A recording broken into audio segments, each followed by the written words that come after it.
नोएडा के चौड़ा गांव में सनसनीखेज वारदात हुई है। 9 दिन से लापता आयुष का नाले में शव मिला है। 4 दिन पहले मिले शव की शिनाख्त हुई है। आज आयुष के दोस्त असद और ब्रिज्जू पर हत्या का आरोप है।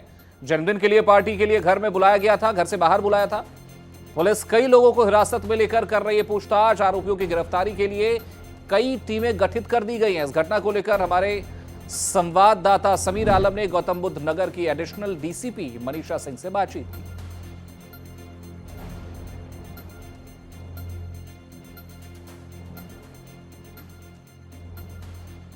तो बड़ी खबर हम आपको बता रहे हैं, आयुष के दोस्त असद और ब्रिज्जू पर हत्या का आरोप लगा है और इस पूरे मामले को लेकर कई टीमें गठित की गई हैं। परिजनों का कहना है कि उन्हें न्याय चाहिए, आरोपी का एनकाउंटर हो, ये मांग परिजन लगातार कर रहे हैं। वहीं पुलिस अब पूरे मामले में छानबीन कर रही है और आरोपियों की तलाश के लिए कई टीमों का गठन भी कर दिया गया है।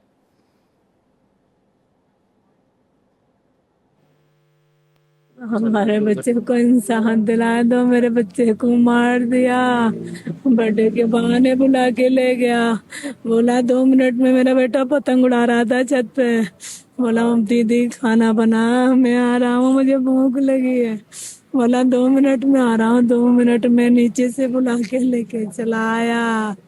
हालांकि मेरे बच्चे को किचन में चाकू से काट डाला।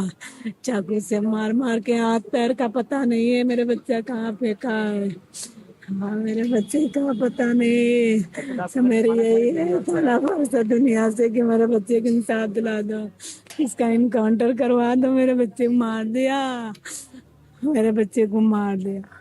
मेरे बच्चे का नाम था आयुष शुक्ला, सेक्टर 30-20 में रहता था।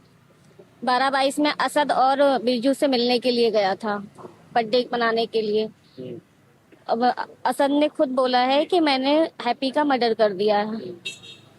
उसकी डेड बॉडी सेक्टर 54 के नाले में डाल दिया है। 7 क्लास में था केंद्रीय विद्यालय में। पुलिस हमें गुमराह कर रही है। हमारी डिमांड ये है कि उसका इनकाउंटर हो, जो मुस्लिम है। इस तरीके से हिंदू को मर्डर करेंगे तो ठीक नहीं है। नोएडा के थाना 24 इलाके में एक नाबालिग से हत्या का मामला सामने आया है। सनसनीखेज मामला सामने आया है। इसी सब पूरे मामले पे हमारे साथ बात करने के लिए मौजूद है Noida additional DCP Manisha Singh ji. Ma'am, एक हत्या का मामला आया है नाबालिग से, क्या है मैम पूरा मामला? कल दिनांक 24/8 को एक महिला के द्वारा थाना क्षेत्र 24 में आकर के सूचना दी गई कि उनका बेटा जो है वो लापता है। सूचना प्राप्त होने के पश्चात स्थानीय पुलिस के द्वारा तत्काल प्रथम सूचना रिपोर्ट अंकित की एवं जो बच्चा था उसकी बरामदगी हेतु एवं अन्य जो नामित बालकचारी थे उनको अभिरक्षा में लेने हेतु टीम को रवाना किया गया। विवेचना के क्रम में जो वादियां हैं उनको एक पूर्व में शव प्राप्त हुआ था, उसकी फोटो दिखाई गई, जिसके पश्चात उनके द्वारा उस फोटो को देख करके उस शव की शनाख्त अपने बच्चे के रूप में की। जो टीम हमारी बालकचारी को अभिरक्षा में लेने हेतु रवाना थी, उनमें से एक बालकचारी को अभिरक्षा में ले लिया गया है। अन्य बालकचारी को अभिरक्षा में लेने हेतु टीम रवाना है। शव का पोस्टमार्टम हो चुका है, जिसमें डॉक्टरों के द्वारा कोई भी जाहिरा चोट का उल्लेख नहीं किया गया है। शव के विसरा को प्रिजर्व किया गया है। देखिए, जो शव था उसका पोस्टमार्टम हुआ तो डॉक्टरों ने उसमें उल्लेख किया है कि शव जो है वो डिकम्पोज था, उसमें कोई भी जाहिरा चोटें नहीं है। बाकी पूछताछ में यह स्पष्ट होगा कि जो नामित बालकचारी है उनके द्वारा किस तरीके से बच्चे की हत्या की गई। यहाँ पर माहौल है, पूरी तरह से शांति व्यवस्था कायम है और जो पुलिस है वो पूरी तरह से इस मामले की जांच में जुटी है। नोएडा से समीर आलम, भारत एक्सप्रेस। ज्यादा जानकारी के साथ हमारे सहयोगी समीर आलम जुड़ गए फोन लाइन पर। समीर, क्या अपडेट इस पूरे मामले में और पुलिस की कार्रवाई कहां तक पहुंची इस पूरे घटनाक्रम को लेकर?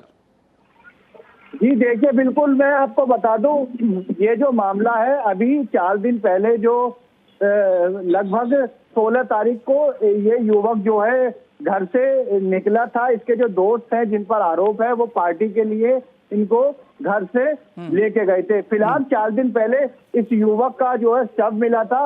अब फिलहाल इसकी आज शिनाख्त हो गई है, जिसके बाद अब पुलिस ने इस पूरे मामले को संज्ञान में लेते हुए एक आरोपी को हिरासत में ले लिया है और जो दूसरा आरोपी है वो अभी फरार है, जिसके लिए पुलिस ने टीमों का गठन किया है और जल्द ही उसकी गिरफ्तारी के लिए पुलिस बात कह रही है। समीर, इस पूरे घटनाक्रम के पीछे की वजह का कुछ खुलासा हो पाया है? सामने आया कुछ निकल के किस वजह से ये हत्या की? जी देखिए, बताया जा रहा है ये जो मृतक थे और जो 2 आरोपी हैं जिन्होंने इस युवक की हत्या की है, बताया जा रहा है कि ये तीनों दोस्त थे और जो मृतक है आयुष, उसको घर से पार्टी करने के लिए लेकर गए थे और जो इनका वहां पर कुछ आपसी कहासुनी कुछ हुई थी, जो अभी जानकारी निकलकर सामने आ रही है, उसके अनुसार कुछ कहासुनी हुई थी, जिसके बाद उसकी युवक की जो है वहां पर बताया जा रहा है कि गला दबाकर हत्या कर दी, जिसमें पुलिस ने एक आरोपी को जो है हिरासत में ले लिया है और हिरासत में लेने के बाद जो पूछताछ करी है उसमें ये चीज निकलकर सामने आई है कि उन्होंने जो जो मृतक है आयुष, उसकी नाबालिग आयुष, उसकी हत्या की थी। जो दूसरा आरोपी है पुलिस उसकी तलाश कर रही है। जब वो आरोपी को पुलिस पकड़ेगी फिर उसके बाद चीजें निकलकर सामने आएंगी और कुछ ज्यादा चीजें निकलकर सामने आएंगी। किस बात को लेकर जो आयुष है इसकी हत्या की गई, क्या पिछला विवाद था, बताया जा रहा है ये तीनों जो है बचपन के दोस्त भी थे। जी चलिए, बिल्कुल समीर, आप लगातार नजर बनाए रखिएगा। फिलहाल अब देखने वाली बात यही है कि वजह क्या है इसका खुलासा तभी होगा जब दूसरे आरोपी की गिरफ्तारी हो पाएगी। फिलहाल हमारे साथ जुड़ने के लिए और जानकारी साझा करने के लिए धन्यवाद आपका।